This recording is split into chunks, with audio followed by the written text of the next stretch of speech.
There's a company that basically invented every Apple product, but Apple just General Magic. Right. General Magic. Have you ever seen the documentary? No. Please. Phenomenal. Please General watch Magic, it. Phenomenal. yeah? Please What's watch it it. saying? So basically, Magic introduced this, created the smartwatch, the smartphone, like every Apple product.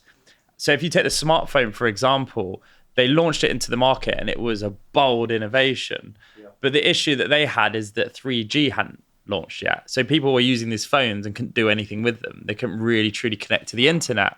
Yeah.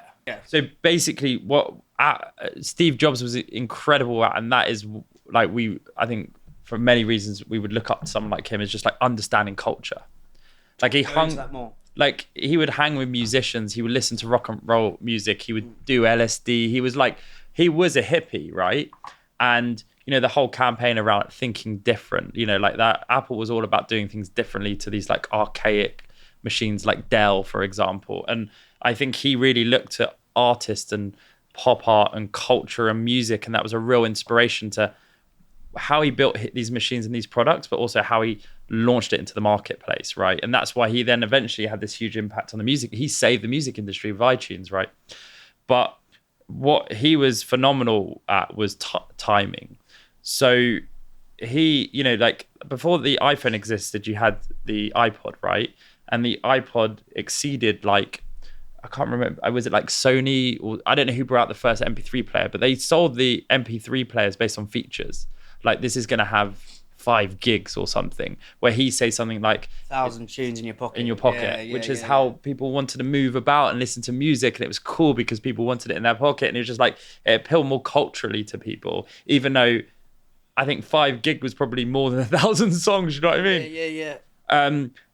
But then that iPod is what kind of evolved into the iPhone, right? And the iPhone was launched at the right time because 3G was there, or was it 2G or whatever it was? Like 3G was there, so therefore all these apps and all these things you wanted to do on an iPhone were made possible because the technology existed.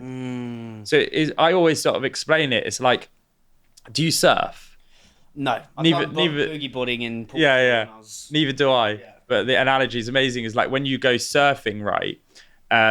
Some people will get up on the board too early before the wave comes and they're full off the board, right? Some people will see the wave coming, the wave comes and they might just get like half of the wave or the end of the wave. Some people just got the timing perfect. Oh, mate. And they get up on the board just as the wave's appearing and then they just surf it. Espressos is sponsored by supply chain software gurus Unleashed. It talks to your eCom and accounting software. It's helped islands cut admin time in half, get granular clarity on your margins, know where your stock is, don't miss availability. Brands like Candy Kittens, Tiny Rebel and Trip all use Unleashed, and so should you.